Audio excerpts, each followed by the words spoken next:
Hope everybody had a nice weekend and stays cool today.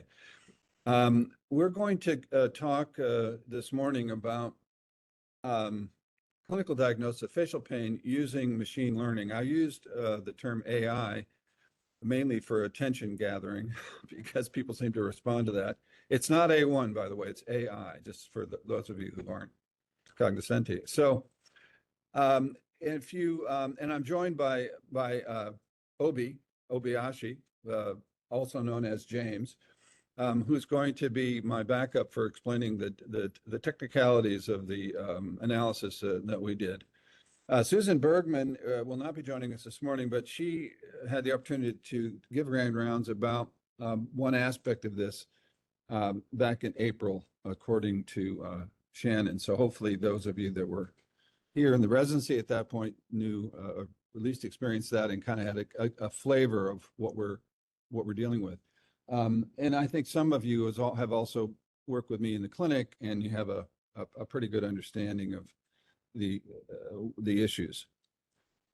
Before we get into facial pain, I want to again just sort of set the stage of where we are in this sort of ecosystem of what is largely considered AI currently. We have those issues that are currently implemented, and that would be starting with the narrow AI, the chatbot that you're dealing with constantly, reactive machines like Deep Blue, which is a chess player that has pretty much beaten every human. Definitely has beat every human, and some improved forms of that. Limited memory AI, which is Waymo, self-driving cars. Machine learning is what we'll talk about today, and the example we're going to give is the trigeminal neuralgia versus temporomandibular disorder. And then deep learning, which is the large language models of ChatGPT, et cetera, et cetera. So that's where we're, largely speaking, of course, this changes every week. That's where we are today. Where are we going?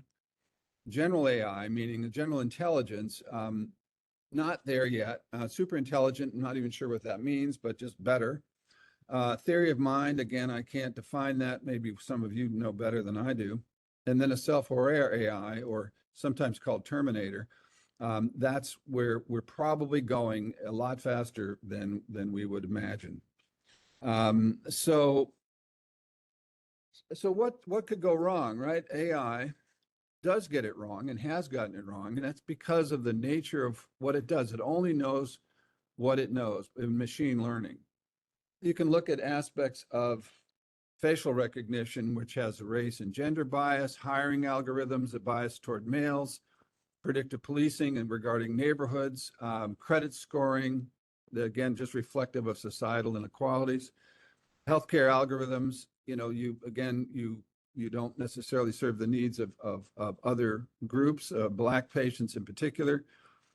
Sentiment analysis, basically misinterpreting, what minority groups might think. So there are ways that the data that's available to the systems will either cause it to reach the wrong conclusions, or it will hallucinate, a result. So with pertinent to the issues for healthcare, this is coming, and it's already here in many ways in pathology and radiology. It has to do with what's the complexity of the condition or the diagnosis you're trying to make, the quality of the data, the model type, and we'll get into that in detail. Outcomes variability, and we're not, for this particular aspect of the paper today, we're not talking about outcomes, we're talking about diagnosis. Statistical power, again, always important. And then validation. And validation is really what is going to be required of anybody that throws up something that they claim has, diagnostic capabilities. So now, again, we're just drilling further and further down on the issue of machine learning.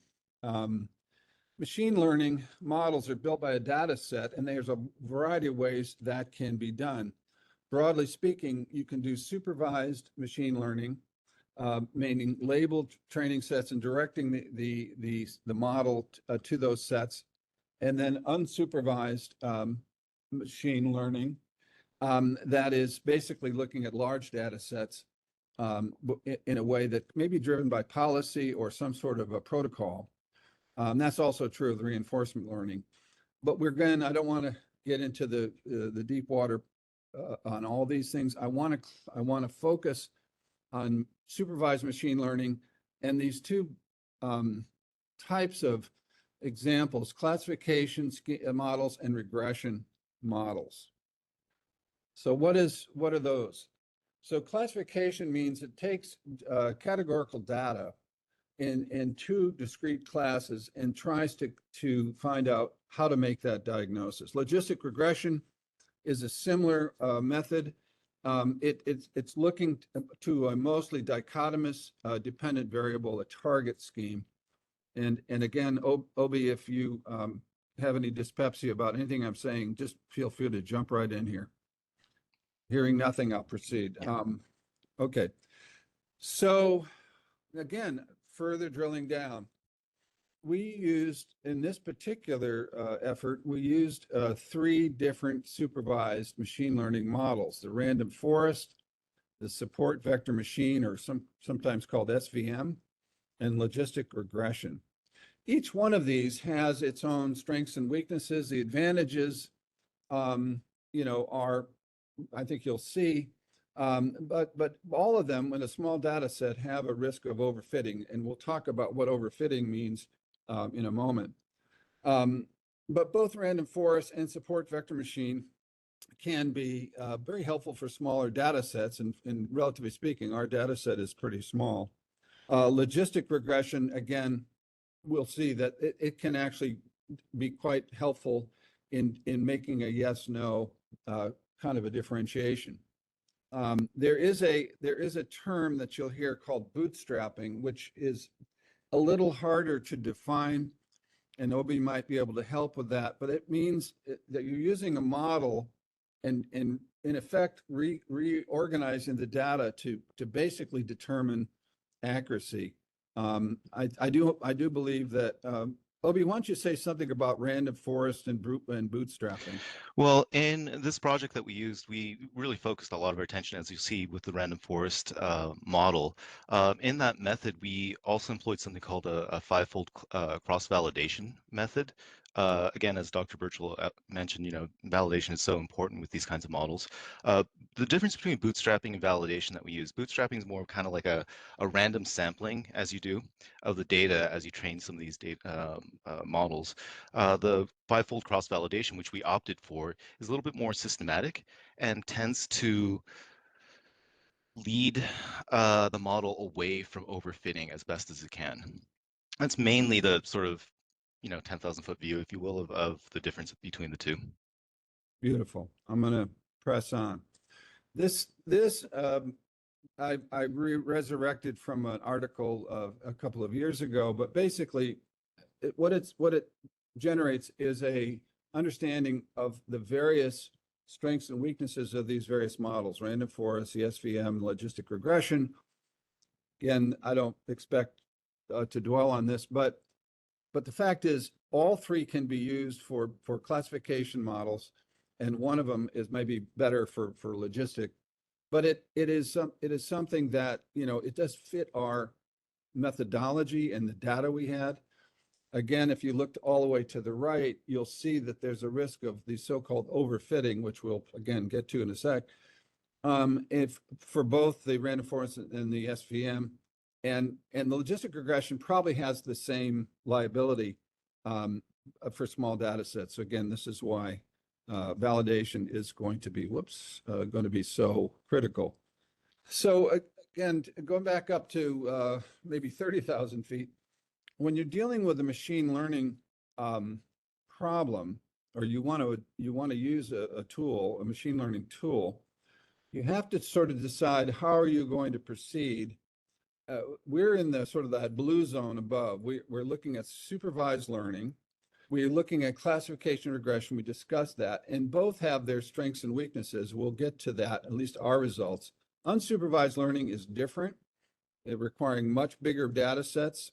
And again, the problem of garbage in, garbage out becomes more and more relevant, which I think is definitely relevant to our considerations today. So what about bias and variance? So this is where the underfitting and overfitting comes in, those terms. So in other words, you can have a model which is very underfitted, meaning the data just scatters, I wouldn't say randomly around the the regression line, but you get the general impression that it isn't actually representative of the data.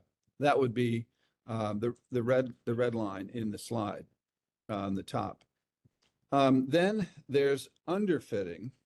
I'm sorry, that's underfitting. Overfitting, meaning every data point seems to follow the curve, and that's one of the liabilities of a small data set, and that would be, again, one of those top one. It's the more purple curve on the upper part of this graph.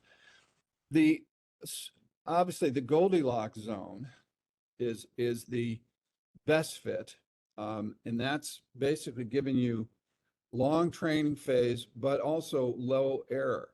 So that is the hypothetical goal of any machine learning model, is to get that sweet spot of where that you're fitting the data, but not conforming the result to fit the data. So that is, oh, come on. Sorry about that. So here this is in more graphical form.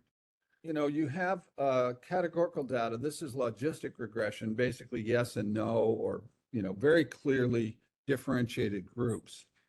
The bootstrapping methods or the random forest method, which, as Obi explained, is a little different, tend to create several different models and then test each model against the data.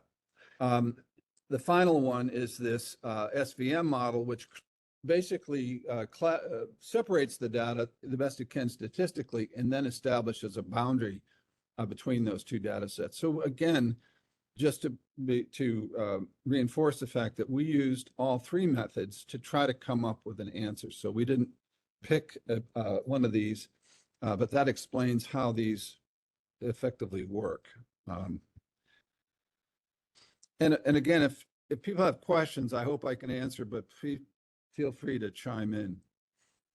So this is the data, the form of the data that you'll see eventually. This is called a receiver operating characteristic curve, or ROC curve. And historically, it's interesting, this mathematical method was developed, I believe, in World War II for artillery, looking at accuracy of firing, which is an interesting transition from the military to what we're talking about right now. But if you look at the curve here, a perfect curve has a ROC of effectively 1. That is your reliability score, or the area under the curve is 1. So I just want you to keep that hypothetical perfect model in mind.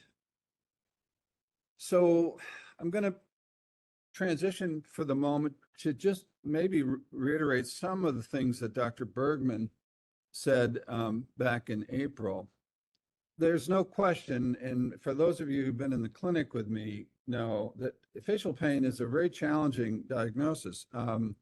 Challenging not just for the patients, but the clinicians. And the problem is most clinicians aren't trained to identify other causes of facial pain. It's almost monolithic in that if somebody has intermittent facial pain, they have trigeminal neuralgia, full stop. That's all you need to know.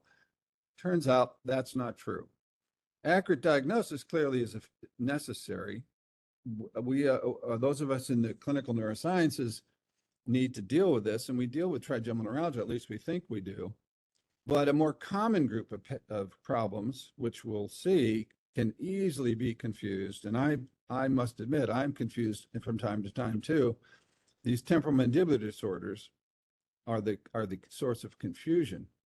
So when you go back to something I did more than 20 years ago, was defined facial pain, or trigeminal neuralgia, as type 1, meaning, if you will, the more classical form of trigeminal neuralgia, meaning more than 50% episodic. Type 2 was more than 50% constant.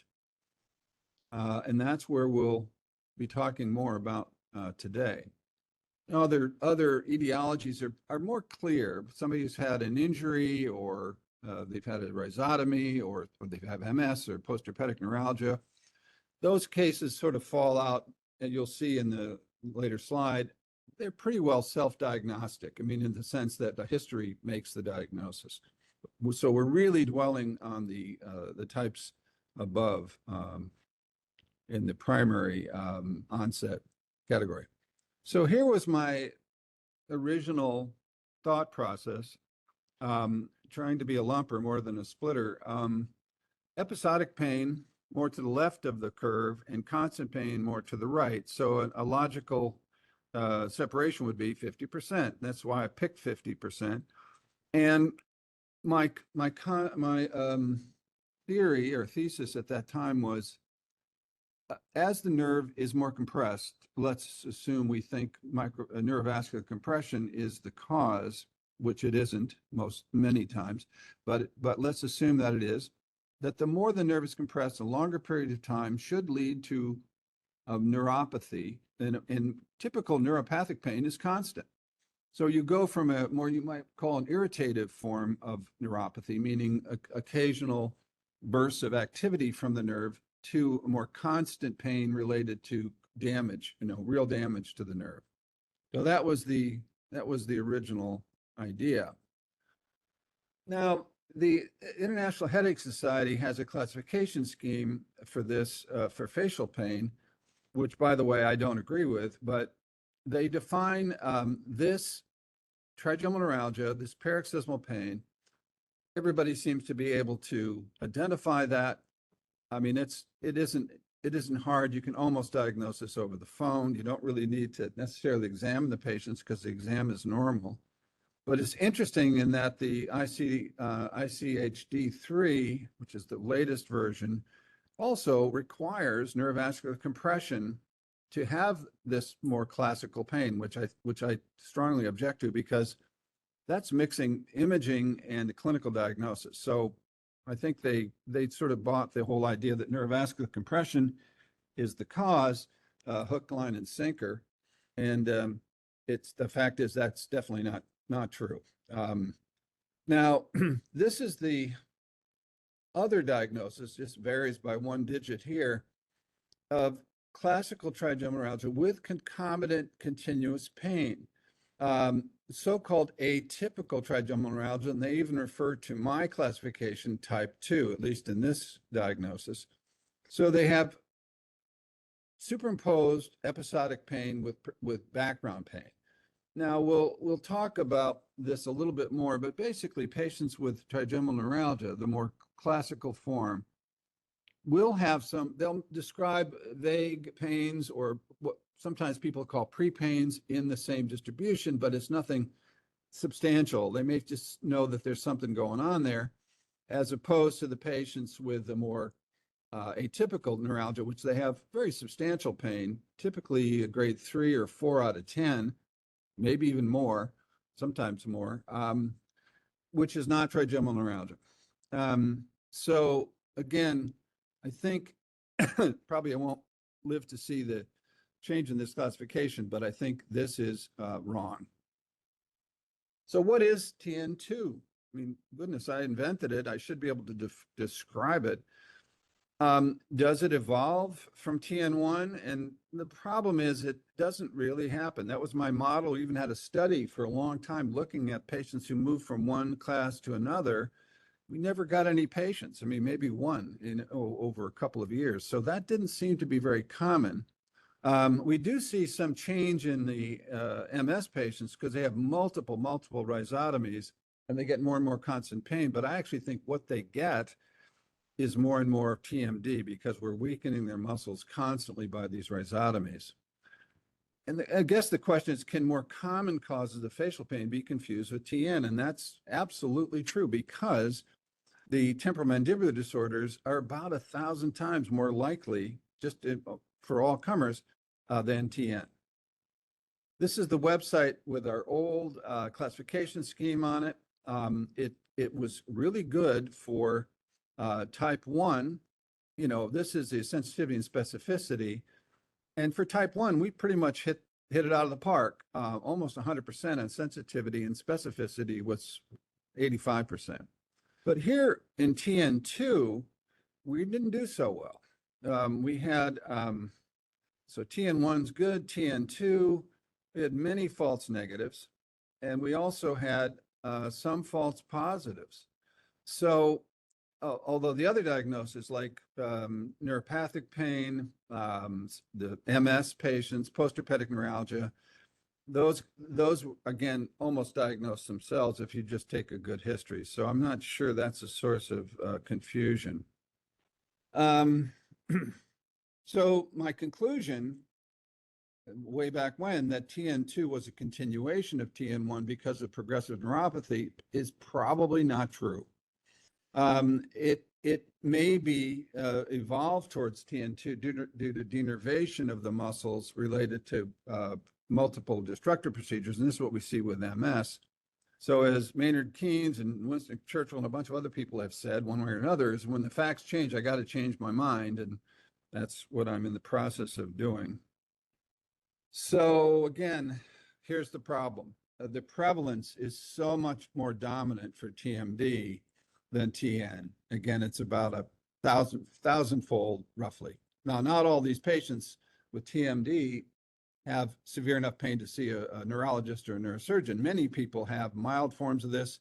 They have pain from time to time. They tend to grind their teeth at night. They tend to have soreness in the musculature, but it comes and goes, and nothing really comes of it. But if you go to the extreme, these people are really, they're really, really suffering as much as anybody, and the pain is relentless.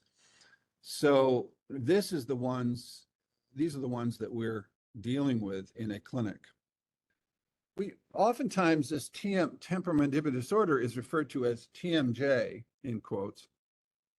And, we have to reflect on the fact that TMJ is a joint. It's not a pain. And so you really have to figure out, well, okay, what's the syndrome and then what's the origin? So probably 50 to 75% of TMDs are mostly muscular in origin. That's certainly been my experience. In fact, if you look at it, looking at the prevalence of TMD, it is almost certainly the second most common myofascial pain in human beings, second only to back pain. It is strange that nobody knows how to diagnose this when you're dealing with such really effectively a public health problem. There are intra-articular disorders, meaning TMJ problems. They make up maybe a third, at least in my practice, definitely less than a third, because it's usually quite obvious and they get treated by different people. But the people that I end up seeing, it's a pretty small percentage of patients have joint problems. The typical pain is in the temple, and when patients point to their temple or in the eye, around above and below the eye, you should worry. The pain is worse by chewing and talking. They may or may not have background pain, but the more severe ones always do. And bouts of severe pain, like trigeminal neuralgia, are quite typical. So this, if there's one slide, and you've probably seen this before, but the one slide to keep in mind is that patients with trigeminal neuralgia will have a baseline sensation of maybe discomfort, but it's rarely over 1. I mean, it's basically there, but very small, and usually often nothing. Here's the patient with TMD.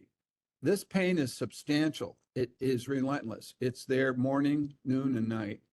And it's typically 3 to 5 with long bouts of what they call attacks, but the attacks are typically more than a few seconds or a minute. They're more like minutes to hours, sometimes days. If you hear that, you should be nervous that this is not trigeminal neuralgia. This is a patient who just recently came to my clinic and drew out a beautiful, line of pain in the jaw and in the nose and the ear, but we pretty clearly had temporomandibular disorder, and Dr. Bergman diagnosed her. So again, this patient volunteered this pain diagram, and it just shows you that how easily this can be confused with TN. When you get to the symptoms, Okay, trigeminal neuralgia, pain radiating into the nerve distribution, same with TMD. Episodic pain, same with TMD, but they have a background pain on top of that. Pain aggravated by chewing and talking, yes, for TMD. Pain relieved by anticonvulsants, it's usually profoundly for TN, but I've seen many patients with TMD that say, oh, yes, I'm helped very much by the anticonvulsants. Well, how much? Oh, it's about 50% or 30% or 20%. Often it's 0%. But the relaxation and the side effect of the anticonvulsants is enough to reduce the clenching and the stimulus for the TMD type pain. So that's not a clear distinction. I'm not going to get too much into this because this is what Dr. Bergman covered, but basically we're talking about the muscles of mastication, the temporalis, the medial pterygoid. These have to be diagnosed by exam. That's why I put a must here. And that's where, and particularly intraoral palpation of the coronoid process is usually diagnostic. The TMJ is usually not tender, but if it is, you should worry. And certainly tenderness in the what we call the keyhole or in the temporalis muscle is very indicative of TMD. So again, here's the muscles. I didn't mention masseter, but masseter is another one. Temporalis and the intraoral palpation of the coronoid process where the temporalis muscle tendon inserts. Those are the features. So my conclusion at this point is that TN or TN1 and TMD are clearly distinct entities. They're not, there may be some overlap. We do see some patients that seem to have both, and those are the most difficult ones. And statistically, if TMD occurs in 10% of the population, you're going to run into patients, 1 out of 10 of patients with TN, true classical trigeminal neuralgia, are going to have temporal mandibular disorder, and maybe as a consequence of prior surgery. Here's the problem. TN1 is absolutely dwarfed by the numbers. This is not the scale. What it means is if you're going to hang up a shingle and say, I will see facial pain, you're going to be seeing something like this, a lot more, sorry about that, a lot more patients with TMD than you think. And you don't want to force that diagnosis if the exam and the history point you in a different direction. So as I said, the correct diagnosis is absolutely essential. This is part of our business. We have the problem of numbers. TMD is about 1,000 times more likely than TN. It can easily be confused with TN and is by everybody, including me. TN can be diagnosed almost over the phone, but TMD requires you to examine the patient. And when you see these features I talked about, you need to be thinking about TMD very strongly. Even the term atypical trigeminal neuralgia, to me, gives me dyspepsia. So here's the problem. Very common, but almost nobody is trained to diagnose or treat this in our business. Allopathic physicians don't learn this. Dentists don't want to deal with it. It can easily be misdiagnosed as atypical TN, and if you see that in the referral, just put up the radars immediately. TMDs are generally treated with PT that don't need surgery. They may need dental correction, and it's a long-term treatment. It's not something you bring them in the hospital, you do a surgery, and they're better, like trigeminal neuralgia. TN is treated with anticonvulsant medication and sometimes surgery. But the reason neurosurgeons like trigeminal neuralgia is it can be very rewarding. If patients are suffering, you do an operation, they're pain-free, they think you walk on water. So here's what going to go briefly over this. Our questionnaire is an elaboration of the one that we did way back when, added more questions. We kept the same questions that we had in the original one for the trigeminal neuralgia questionnaire that's been online for 20 years. And we added a whole lot of questions that were culled by myself and Dr. Bergman and really represented a good sampling of relevant questions in from the literature on this to diagnose TMD. The exam, again, as some of you have seen, it has to do with examining the mandibular shift during opening closing. That doesn't seem to be a profoundly important one because shift is not unusual. Tenderness in the interarticular palpation of TMJ is very relevant. Clicking or popping is interesting, but mostly not interesting because if it's not painful, it's not relevant. Tenderness to the palpation of the muscles of mastication, highly relevant. And pain on bite down, I tried to invent a new test, biting down on a tongue blade. That doesn't seem to have borne out much in the greater scheme of things. So you can forget that test. But these are the ones we did. We looked at 101 patients. They did a questionnaire, and they had an oral facial examination by myself and Dr. Bergman independently. And then they were classified one way or the other. And that was the data from which our supervised machine learning really went to work. We used the 3 models I mentioned before. This is basically to skip right to the data. It wasn't too bad. We looked at various data subgroups. The first one being all the features, every single question. The second one was looking at physical screening, meaning what did the exam contribute? And then we asked it to look at the questionnaire of just a few questions. If you can see this, we ended up using the random forest model. And if you look at just the physical exam, it's F1, and Elby can tell us what F1 means, again, just to remind us, but it's 95%, meaning, and 1 is perfect. And the same, that was true for random forest, logistic regression, and about the same for SVM. The questionnaire hit the same marks, meaning we have some powerful tools there, at least according to our data set, that seem to be able to make the diagnosis with high accuracy. So Obi, what is F1? F1 score is it's an accuracy method typically used for a lot of machine learning, just to see how well your model is doing. It's to speak of it broadly, instead of just saying, hey, how many did you get right? It kind of takes a look at true positives, it takes a look at false positives, whatnot, balances it all out just to get a very good sense of, are you correctly diagnosing things? Are you rejecting the wrong individuals, so on and so forth. Well said. So here's the ROC curve for all 3 models. Again, you probably can't see this, but random forest here. This is logistic regression, and this is the SVM. And you can see they're just slightly different. And I will remind you, I'll go forward 1 slide. This is a perfect curve, and this is our results. So this should make us feel really warm and cuddly. Makes us a little nervous about the fact that we may be overfitting the data. And that's, again, the only way we're going to know that is by different data sets from different institutions, because it's who walks in the door is what determines your mix of patients. And I think in the past, at least what I thought, my practice was biased toward trigeminal neuralgia. I might have been misdiagnosing a lot of people.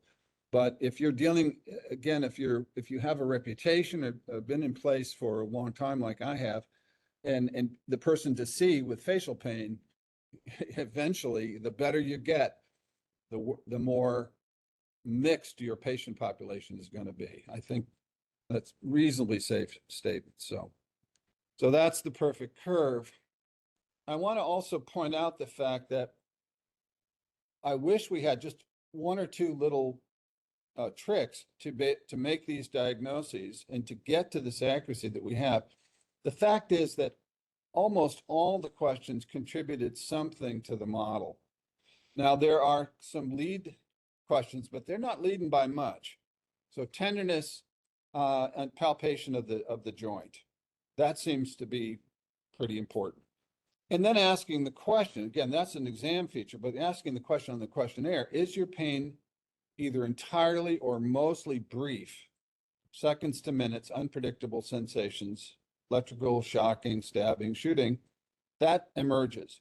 But notice there's a long tail here, and it goes out a long way because I didn't put this on. They were only contributing, 1%, 2%, but many, many questions. So it's the cumulative impact of all the questions, at least in our questionnaire, that seems to give us accuracy.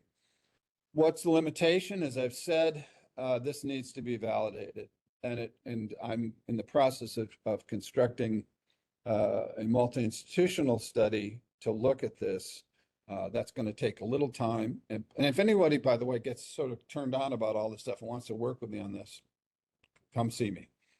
And it doesn't matter what, how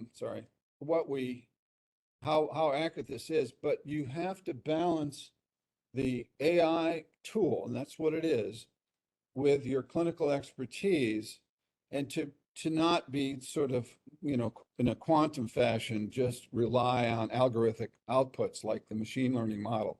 I mean, this is just another arrow in the quiver or club in the bag, depending upon your sport.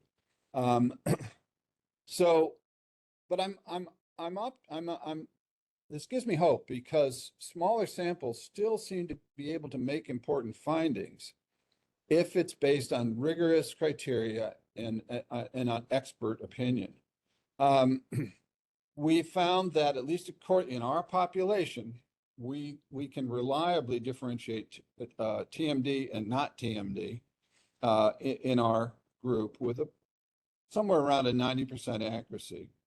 And we do believe these tools and others like them may be important for clinicians in the future. And it's, again, to provide the database, the expertise necessary for machine learning to be appropriate and accurate is the real challenge, because these diagnoses are hard and they have to be based on expert opinion.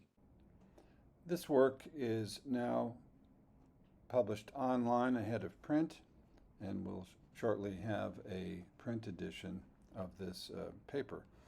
If there's any questions about this work, please feel free to contact me. My email address is burchiek@ohsu.edu. Thank you for your attention.